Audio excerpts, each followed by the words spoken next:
of the angel coming and a bunch Where of are we going? Where are we going? The whole point is, I asked in the first place who was there to witness the revelation. We've just agreed that there was no one in the time of Noah that you can narrate to me that witnessed Noah receiving revelation. What the point is? The point is that when a prophet prophesies something and it comes to be, and it has been recorded in multiple manners and multiple signs. So Jesus, he didn't come with one sign, did he? No, he didn't. He came with many signs to prove his authenticity. When Moses came to Pharaoh, when Moses came, because you're not really making a point. You're recycling the same point, and it doesn't have any point. Okay, so what's the point you're making? The point that I'm making is you tell us that Angel Gabriel came here and he gave revelation. First of all, anytime Angel Gabriel has come to anybody, he has identified himself to those people, and people around, especially if there's witnesses, they're able to acknowledge. We have this in the Bible. We have this in the Bible. It may not happen with Noah, but I'm saying you were the one that brought up. I asked you a witness. I asked you about who was there to witness it, and you brought up an example of you brought up an example of where Muhammad had to tell a bunch of people that this is Angel Gabriel because none of them knew that it was Angel Gabriel. But Angel Gabriel always reveals himself. So how do you know that that's Angel Gabriel? Sorry, sister. Is this the first time that you've heard that narration?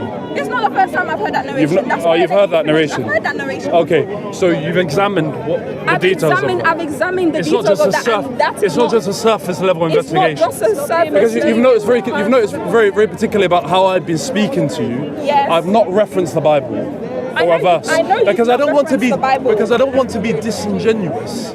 You could be disingenuous. I don't want to be disingenuous and quote something in an incorrect manner.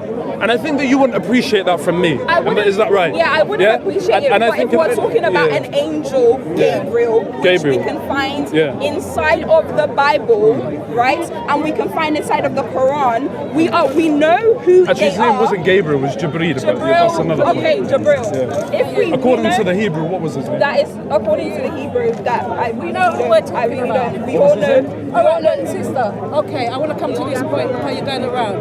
You spoke about the divine revelations to Muhammad, okay, which was revealed in the cave. Okay, that's fine. What was revealed to him in the cave was not necessarily confirmed to him until he went to his wife, isn't it? Yeah, because this is the point. Yeah, that's the point. So when he went to his what's the relevance of that? Every time Angel Gabriel comes around, it's only let me land. So he had this interaction with this entity. He was in fear of his experience, dread, okay? He goes home to his wife and says, you know what, this has happened. I'm paraphrasing. And she looks at him, she's concerned for her husband. What was it that you've just experienced? I've just experienced this. She said, come here. Do these things. So he has to do all of these things, which involves taking off clothes and all of this sitting on her lap. And then she turns around and says, that's not how the narration goes. I'm just saying. That's very distant. And you know what I'm talking about. Then she turns around and says, you know what? It was an angel. Because no angel would step in. That's not what she said. Yeah. She took her. Do you know who she took him to? Let's go and get to the Quran. So she took him to the sister. So they understand the story. Can I make a very particular point about this now? So there's some removal of clothes, though, isn't it? It's fine. It's fine. Make your point. So sister. So honourable sister. Yeah. I'm not honourable. Yeah, you are. God created you. The Creator created you, so you are honourable. I am not honourable. You are honourable. I see you as an honourable sister, right? Regardless of whether we differ. Yeah. But sister, let me mention one particular thing. You I don't know whether you accidentally missed out, but she actually took him to a learned man from the people of the book whose name was Waraq bin Nawfal, who used to translate from the books of the Torah and the Injil. He was a Coptic Christian, I believe, right? And when the Prophet ﷺ informed him of the matter, he said, rather, this is the angel Namus, that came to Musa alayhi salam. And that this is the angel of revelation. And he said, I fear for you I wish I could be alive. So when you're, sorry, sis. Which angel Sorry, again? Namus. Yeah. Namus, yeah. Which is from the Israeliyat tradition. Where is that in the Old Testament? Can I finish my point? Yeah. So. I want to see what angel it is. It doesn't seem like you guys actually want to have a conversation. So I'm trying to say something and they're not listening, are they? You know what I mean? So, honourable sister, thank you for your time today. I'm running. Yeah, you're right. I'm trying to find the May the Almighty bless you all and guide us to the truth. Barakallahu fi. Thank you. That's fine. Sorry, brother. Just a bit.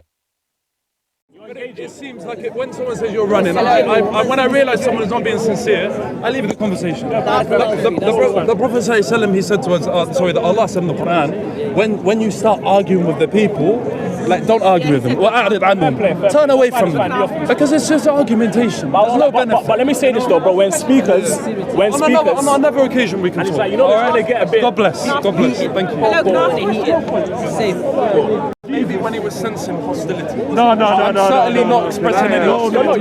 You're not. That's what I'm saying. Because when Jesus pulled up in the temple, nobody was talking to him. He turned that house of God. He pulled up on violence by Because himself. they were violating the commandments and the sanctity. Yeah, but it wasn't hostile though. No, I hear you. But he made it clear. Yeah, it wasn't hostile though. I hear you. But they were hostile to him. There's a time and a place for everything. There's a time and a place for everything. But generally speaking, hustle of everyone's cool. The origin of everyone's cool should try to be just to have an intellectual answer and question, and that's it. And when you sense that it's becoming an argument, there's no point. Oh yeah, it depends on if you don't want to continue that. Because otherwise it's just showboating. Everyone's showboating. And God doesn't like a haughty person. Everyone's showboating. Or an arrogant person. Yeah, and a contentious person. Most people that get on camera showboat. You know her. So I appreciate that you know her. Yeah? I appreciate that you know her. No worries. Yeah. The camera.